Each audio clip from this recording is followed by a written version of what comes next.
Olá, queridos amigos do Grupo Alta de Souza. Vamos para o nosso estudo desse sábado, dia 17 de agosto de 2024. O estudo cujo tema é Decisão na Verdade, do livro Leis Morais da Vida.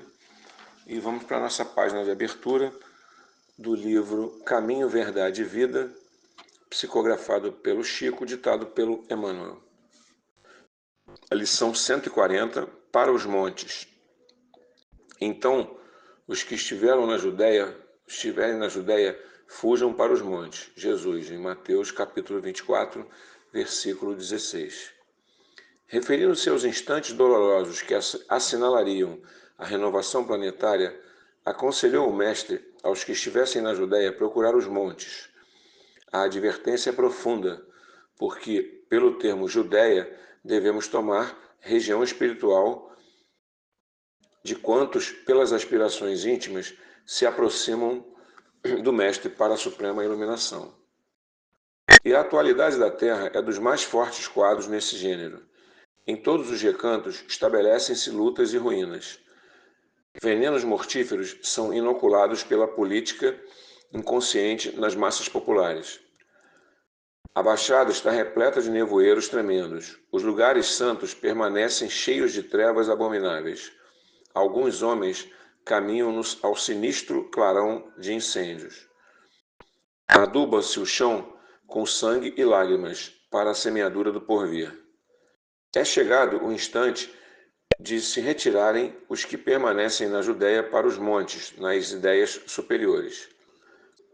É indispensável manter-se o discípulo do bem nas alturas espirituais, sem abandonar a cooperação elevada que o Senhor exemplificou na terra. Que aí consolide a sua posição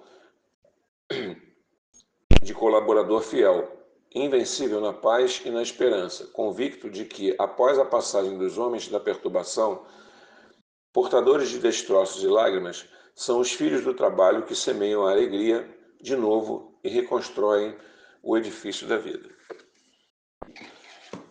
E assim, agradecendo a Deus, nosso Pai, a Jesus, nosso Mestre amado, aos Espíritos que nos acompanham, que nos iluminam, pedimos a bênção para esse estudo de hoje, para que tudo que for dito aqui seja útil para a nossa reflexão, para a nossa evolução, para a nossa caminhada.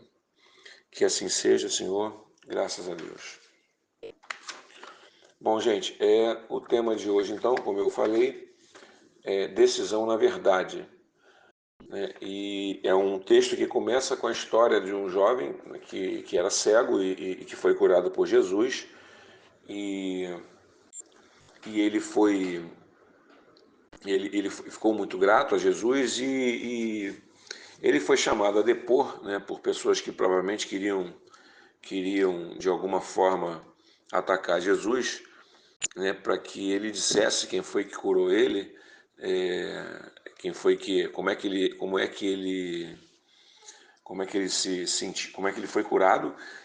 E obviamente é como se fosse um interrogatório direcionado, para prejudicar alguém. E a resposta que ele deu foi a seguinte: se é pecador eu não sei, uma coisa eu sei, havendo eu sido cego, agora vejo. Então, no texto aqui nos diz que não lhe importava quem ele era, e sim o que fizera. Então, é a valorização do ato, do que foi feito, e principalmente a valorização do fato. E aí no texto a gente vai lendo, vai se aprofundando, vai caminhando ali no texto. E uma coisa que é muito veemente aí nesse texto é a questão de que o triunfo dos fatos, os fatos triunfam. Por mais que a gente queira negar, é aquele ditado popular, que a verdade sempre aparece. No texto fica muito evidente essa intenção, do autor de dizer, que o bem, ele sobrenada sobre as águas turvas, é o que está escrito literalmente no texto. E a gente, o que me assusta, em relação a todos nós, a cada um de nós, né, o quanto nós somos cegos, né, cegos de espírito, né, nem sempre cegos da visão, mas cegos de espírito, e o quanto nós optamos por essa cegueira. Né? Tem um outro ditado também que diz que o pior cego é aquele que não quer ver. Né? E nesse caso, nós somos esse tipo de cego. Né? Nós nos recusamos a ver a luz. Jesus deixou os ensinamentos dele, deixou principalmente a história dele, os atos, né, todas as coisas que ele fez, todas as coisas que ele diz e principalmente todas as coisas que ele praticou, porque ele praticou tudo o que ele pregou, o que é fundamental, né, a credibilidade, né, de qualquer pessoa vem dela praticar o que ela prega. Né? Se a pessoa pratica, se nós praticamos o que nós pregamos, nós arrastamos pelo nosso exemplo. E no texto coloca, né, no texto é colocado os nossos conflitos, né, e ele diz ali, né, que a suspeita duela com a convicção, né, a pusilanimidade duela com o sentimento leal, né, o despeito agride a nobreza, né, mas no final das contas o fato triunfa.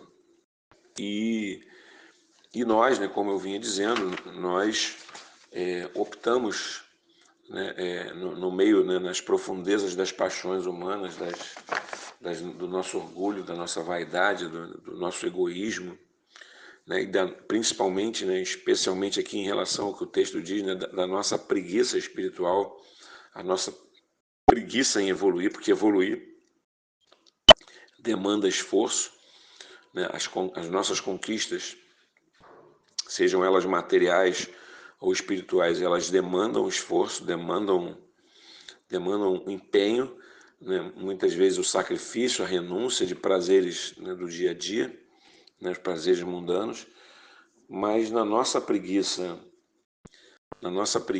mental, na nossa preguiça espiritual, nós optamos por ser cegos, nós optamos ou ser cegos não, nós optamos por fingirmos que não vemos, né? Porque na verdade nós vemos, nós sabemos o que é certo, nós estamos num patamar de evolução em que não podemos mais alegar ignorância sobre muitas coisas. Claro que somos muito ignorantes ainda, mas há muitos erros que nós cometemos e que nós não temos o atenuante da ignorância. Nós cometemos porque nós queremos, nós cometemos por nossa opção. Isso é um fato que dói quando a gente se olha no espelho e vê que esse fato é verdadeiro, ou seja, de que nós erramos por opção e não nem sempre por ignorância. Né? Muitas vezes nós erramos porque queremos, porque optamos por aquilo, mesmo sabendo, né, que estávamos fazendo coisa errada, nós insistimos e é quando a gente faz as coisas, né, de forma escondida, de forma subreptícia.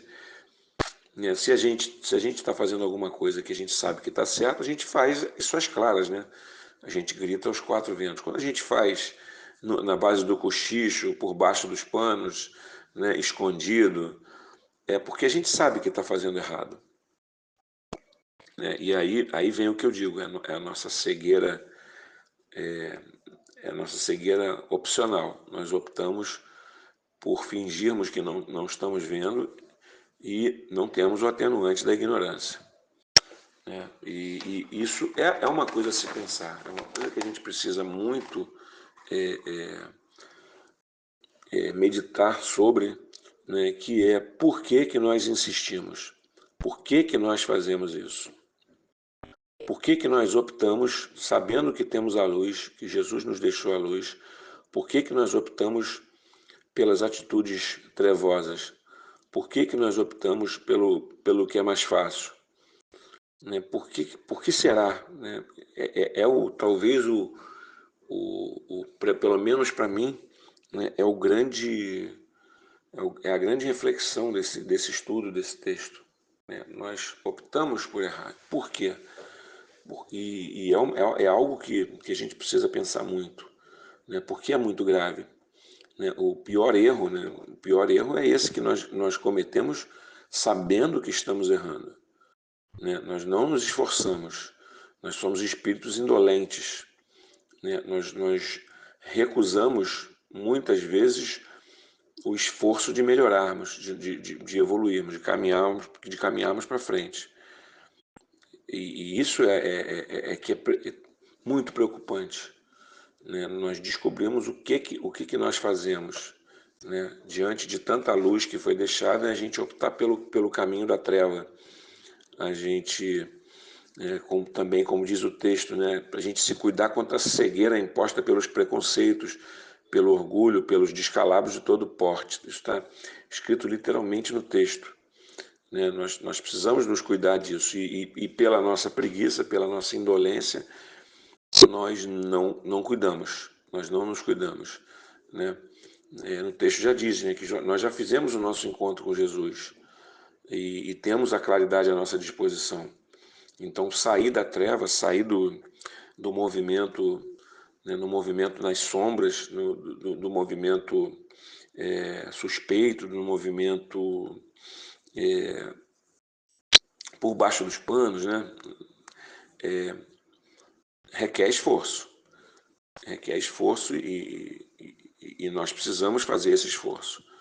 Não é possível, né, que com todos os ensinamentos, né, seja qual for a nossa religião, a gente pode ser católico, a gente pode ser espírita, pode ser protestante, o que quer que seja, todos os textos aí de todas essas religiões nos orientam, né? Nós sabemos o que fazer, nós sabemos qual é o caminho, né? Quando a gente lê o Evangelho, seja o Evangelho, né, católico da Bíblia, seja o Evangelho segundo o Espiritismo, está tudo muito bem escrito ali do que Jesus fez, do que é necessário e qual é o caminho, né? Ele é a verdade e a vida, né?